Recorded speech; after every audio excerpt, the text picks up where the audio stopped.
What if the problem isn't that people are too weak to stay, but that they've seen too much to believe? At Brigham Young University, the intellectual heart of Mormonism, something strange is happening. The more educated you become, the harder it is to stay.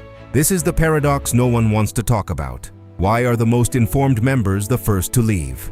And what does it tell us about the institution they're leaving behind? To understand this, you have to start with the promise that every young Latter-day Saint is raised on. You go to BYU, you immerse yourself in Scripture, you study church history from approved sources, surrounded by fellow believers, guided by faithful professors, insulated from the noise of the outside world. And you come out the other side stronger, more confident, more faithful, more deeply rooted in the restored gospel than you ever were before. That is the expectation. That is the design. BYU isn't just a university. It's a spiritual crucible built to forge lifelong conviction. Every course, every devotional, every honor code requirement exists to reinforce the same message. This is God's true church, and the deeper you go, the more certain you'll become.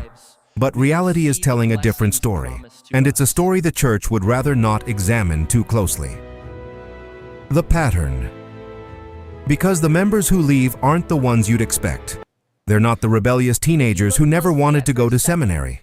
They're not the casual members who only showed up on Christmas and Easter. They're graduates, returned missionaries, Relief Society presidents and elders quorum leaders, high achievers who gave everything, their time, their money, their emotional energy, their entire identity, to an institution they loved with absolute sincerity.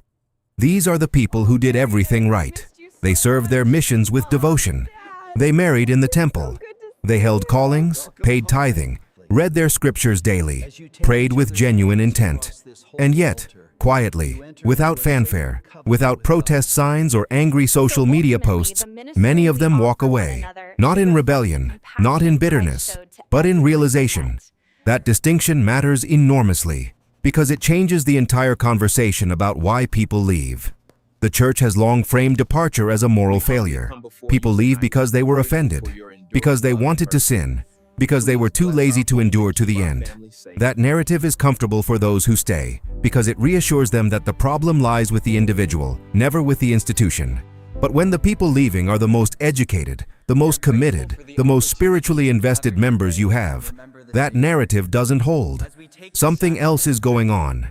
It usually starts with something very small. A footnote in a history book, a detail in a primary source that doesn't match the version you were taught in Sunday school, a contradiction between what Joseph Smith said in one decade and what he said in another. It's rarely dramatic. There's no thunderbolt moment, no single revelation that shatters everything at once. It's more like a thread, one tiny thread you pull on out of genuine curiosity, expecting it to lead back to solid ground. But instead it leads to another thread, and another, until the clean, coherent narrative you were raised on begins to fracture, slowly at first, then with a terrible momentum you can't stop even if you wanted to. They start asking questions, not hostile questions, not gotcha questions, but the kinds of questions any thoughtful person would ask when they encounter inconsistencies in something they care deeply about. Why were key doctrines changed over time without acknowledgement? Why were certain historical events minimized or omitted entirely from official curricula? Why does the sanitized version of church history feel so different from the primary sources?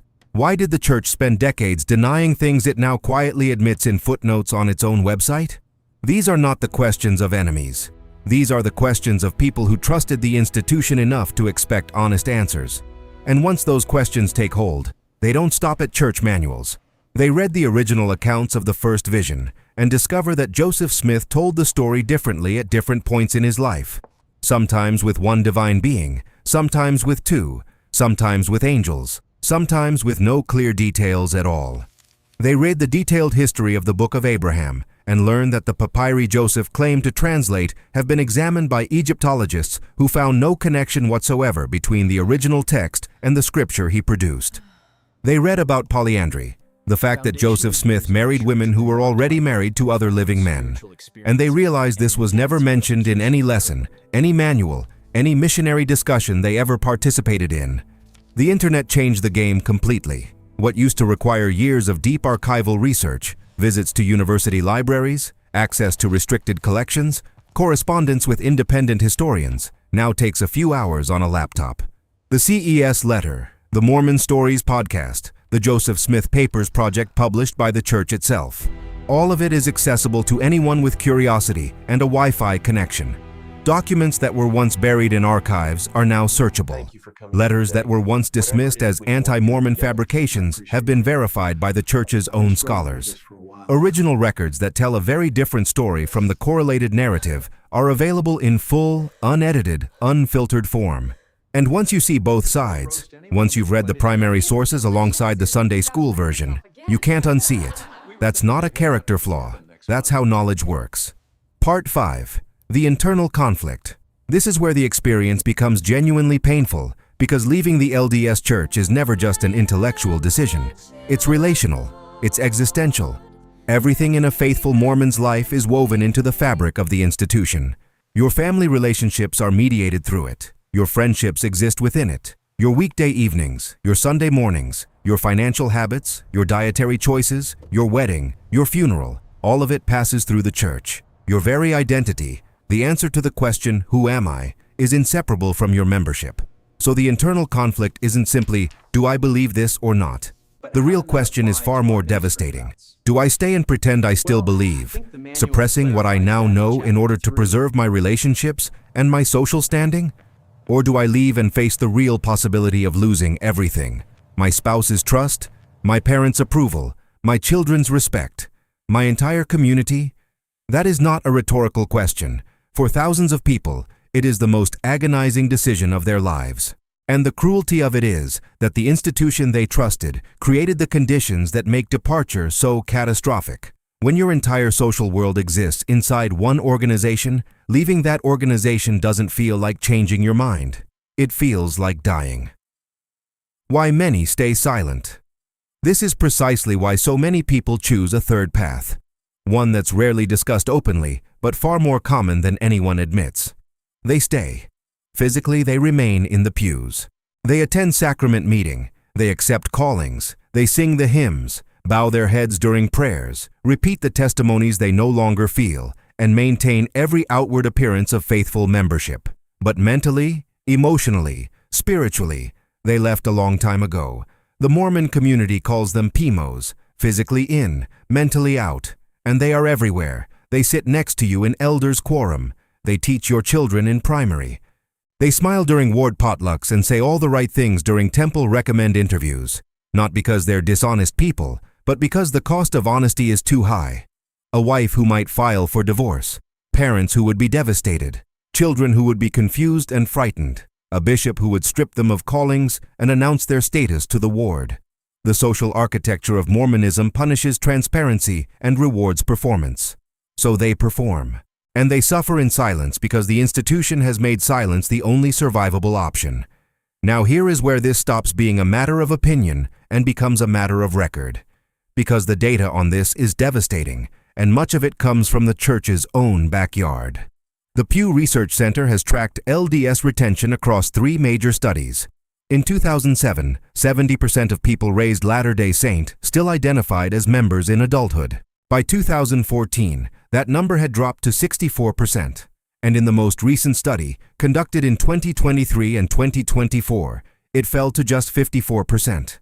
That means nearly half of everyone raised Mormon in America no longer identifies with the faith. And the General Social Survey, which has been tracking religious affiliation since 1973, paints an even starker picture, showing retention among those born after 1981 dropping below 50% entirely. But it's the generational breakdown that should alarm church leadership the most. Among the greatest and silent generations, only about 29% left. For baby boomers, roughly 33%. Generation X, 37%.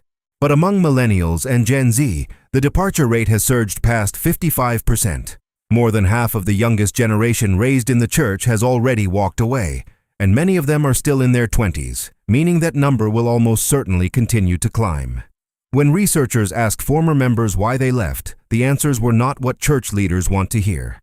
The most common reason, cited by 38% of respondents, was an inability to reconcile personal values with those of the institution.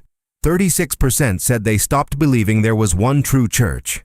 and 31% said they no longer trusted church leadership to tell the truth about controversial or historical issues. History related to Joseph Smith ranked as the single most important factor in a separate 2023 study by Josh Coates and Stephen Cranny. Not offense, not laziness, not a desire to sin. History, the very history the church claims to own. And perhaps the most telling detail of all, the church's own 2025 almanac confirmed a net loss of more than 17,000 members in Utah over the previous 3 years. Utah, the heartland, the stronghold, the place where social and cultural pressure to remain affiliated is stronger than anywhere else on earth. If the church is losing members there, the situation elsewhere is almost certainly far worse. Senior leaders have responded to this crisis by dismissing it. In recent General Conference addresses, apostles have called the Exodus a narrative and insisted that young people are flocking to the church in record numbers. They point to rising missionary enrollments and growing seminary participation as evidence of vitality. But researchers who study the data see through this framing immediately. Enrollment in church programs is not the same as belief. Missionary service is not the same as lifelong retention. And filling seminary classrooms means nothing if those students walk away 5 years later because the classroom never prepared them for what the internet would show them. That is the uncomfortable truth at the center of this story. If more information consistently leads more people to leave, if the most educated, most engaged, most historically literate members are the ones most likely to walk away, then the institution has a truth problem, not a faithfulness problem. Because if something is true, it shouldn't collapse under scrutiny. Truth, by definition, welcomes examination. It doesn't need to be protected from questions. It doesn't require you to stop reading at a certain point, or to dismiss entire categories of evidence as anti, or to treat doubt as a moral failing, rather than a natural response to contradictory information. So maybe the real reason the smartest members leave first isn't arrogance, it isn't pride, it isn't a desire to sin or a lack of spiritual fortitude. It's exposure, pure and simple. They followed the path they were given. Study, serve, sacrifice, seek truth, all the way to the end. They did exactly what the church asked them to do. They pursued knowledge with the faith that knowledge would confirm their beliefs. And at the end of that pursuit, they found something they couldn't ignore. And that is the paradox the LDS Church cannot resolve. You cannot simultaneously tell your members to seek truth and then punish them when truth leads them away from you. You cannot build a university dedicated to learning and then be surprised when learning produces informed skeptics. You cannot publish your own historical documents and then blame people for reading them. The very values the church claims to champion, honesty, integrity, the pursuit of knowledge, the courage to follow truth wherever it leads, are the values that drive its most capable members out the door. The smartest Mormons don't leave because they failed the church. They leave because the church failed the test it set for itself. And until the institution is willing to sit with that reality, honestly, openly, without defensiveness or blame, the exodus will continue. One quiet, painful, irreversible departure at a time. Have you ever discovered something you wished you never knew? Does more knowledge strengthen faith, or does it reveal what faith was hiding? Share your story in the comments. And if this reached you at a moment when you needed to hear it, you're not alone. Subscribe, because this conversation is far from over.